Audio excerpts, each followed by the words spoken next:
Tonight we're in Nusa Lembongan in the town of JungutBatu, and I'm going to take a stroll along the 2-kilometre stretch of JungutBatu where most of the restaurants and resorts are. Just to give you a lay of the land, see what's good. I'll give a few opinions on what I like and where I've been. So let's get walking. We start here in the south, and that road down there, that leads down to the harbour. There's a nice little place called Dapur Kecil down there, which does local food, really good local food, where you go and pick and choose a few different dishes. Prices are really good. I've been there a couple of times. I think the food's quite good. The next place we've got here is the Teal House. Now, I've actually done a review of that place in the past, so you can search on the channel and find my review of there. I paid about 270,000 a night, if I'm not mistaken, or 300,000 a night, somewhere around that. It's fantastic value for money.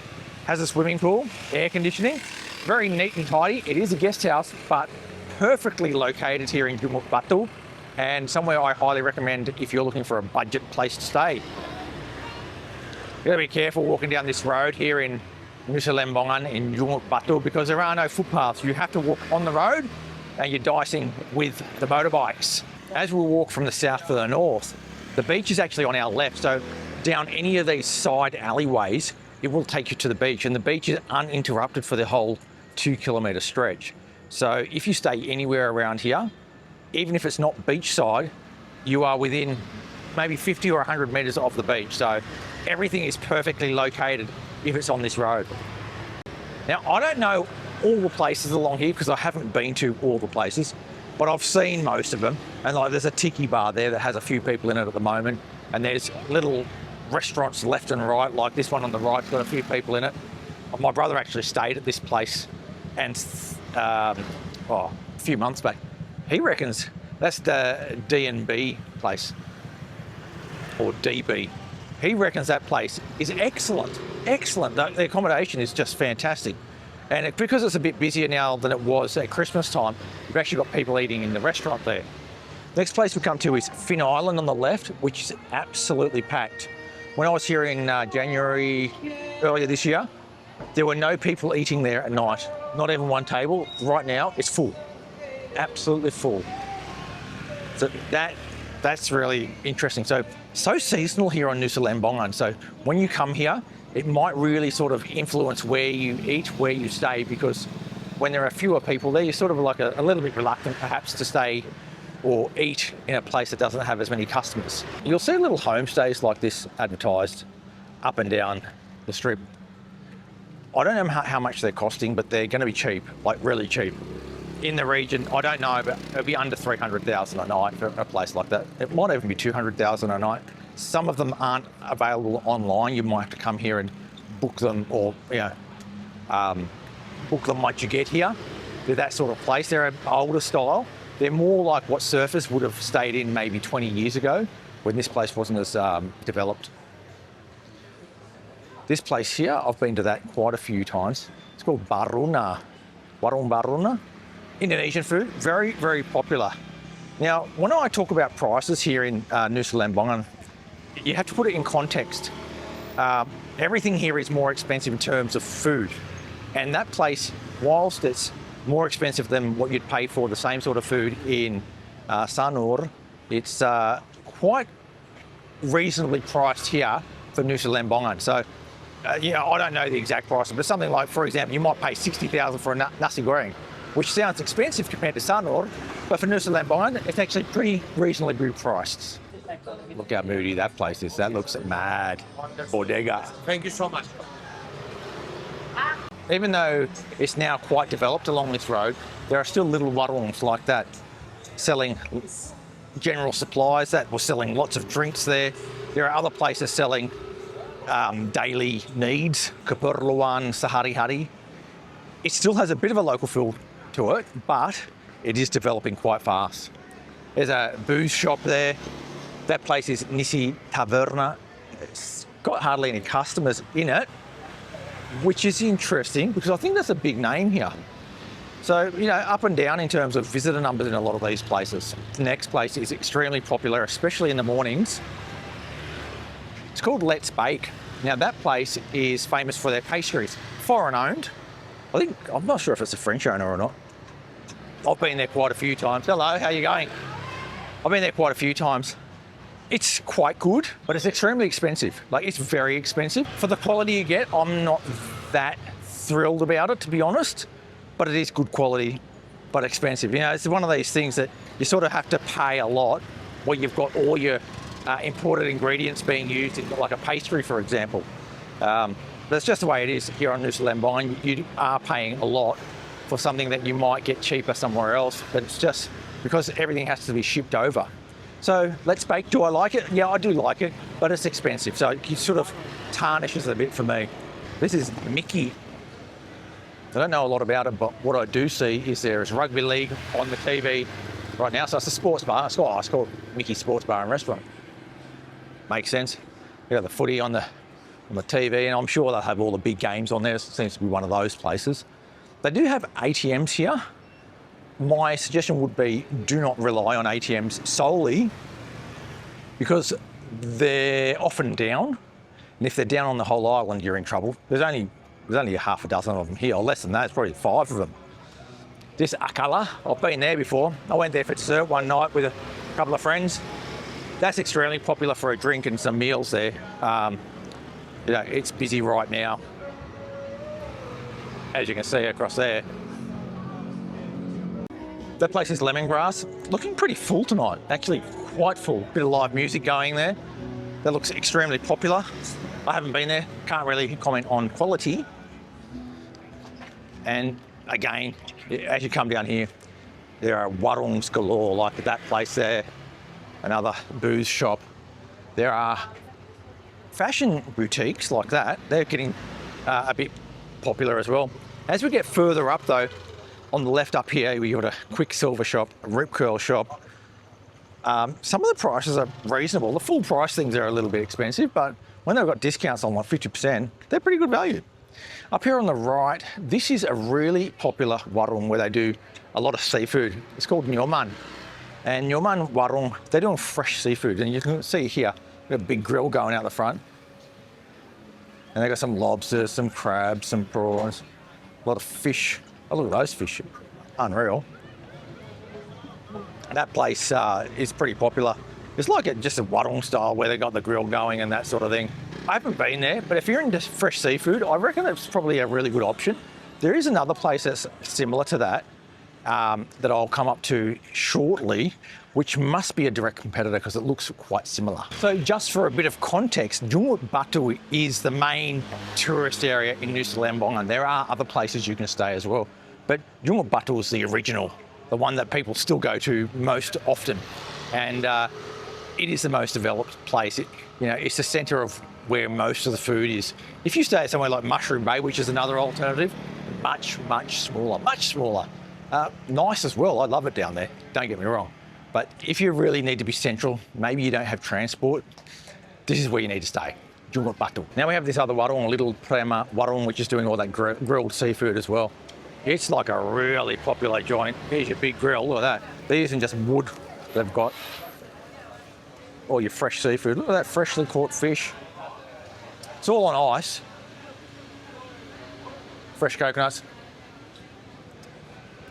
Just looks, it's a classic sort of beachside arrangement that people want to see when they come down to the beach and eat seafood. Looks brilliant.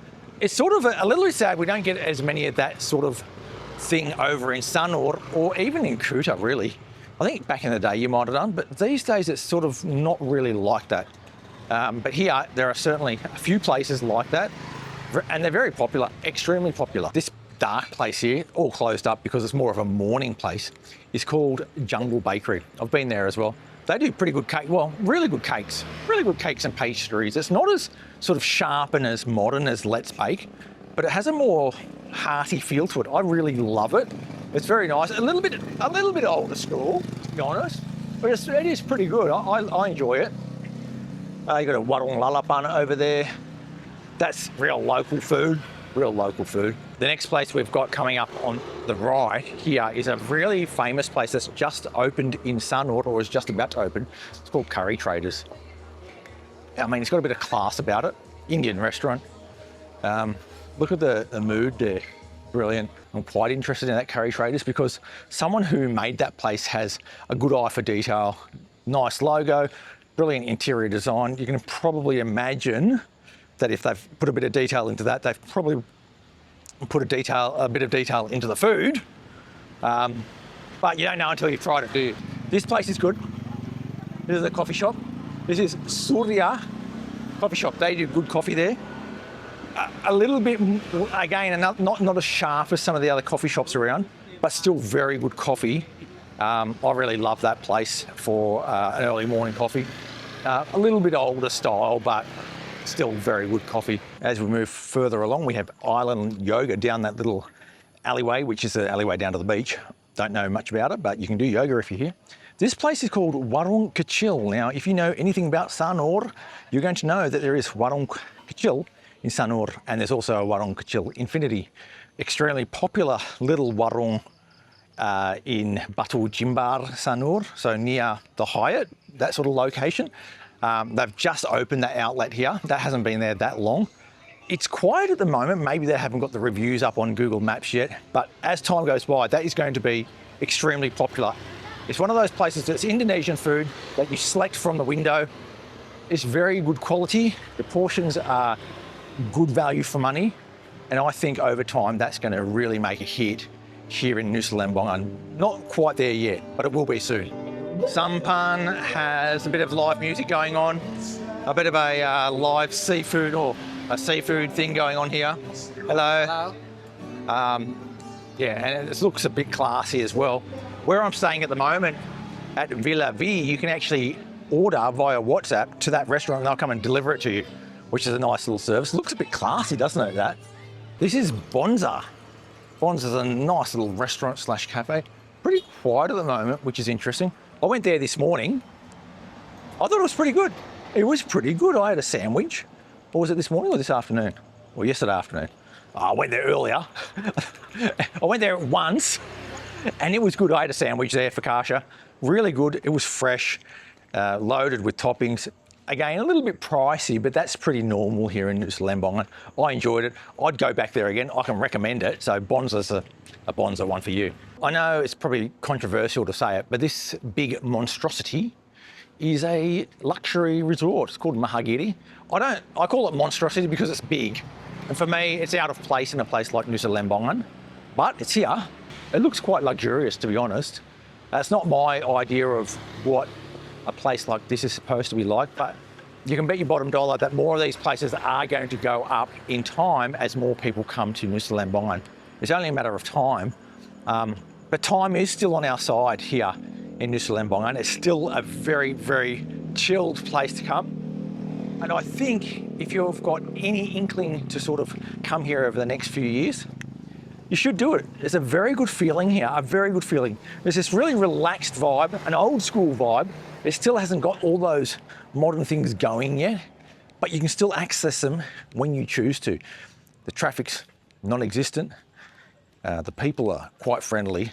And I know you get that island life thing going on, the island vibes that they say. You can really feel it seeping into every aspect of life here on the island. I love it. Just gotta make sure I don't get wiped out here on this dark corner. I'm just gonna head up here, across the road to the beach. Now, this is the Captain Bar and Grill, and that is sort of next to the main beach, public beach area. So there's a big car park down here, and it's where you can come and park your bike for free. There's no one sort of taking money from you. Come down to the beach. They've got these little gazebo things that you can hang out on. Locals come down here and do picnics and that sort of thing. And basically the beach off there is magnificent. I'm just gonna go across the sand to the ocean front and show you what it's like. It's pitch black, so you might not be able to see anything, but with the naked eye, you can certainly see Bali.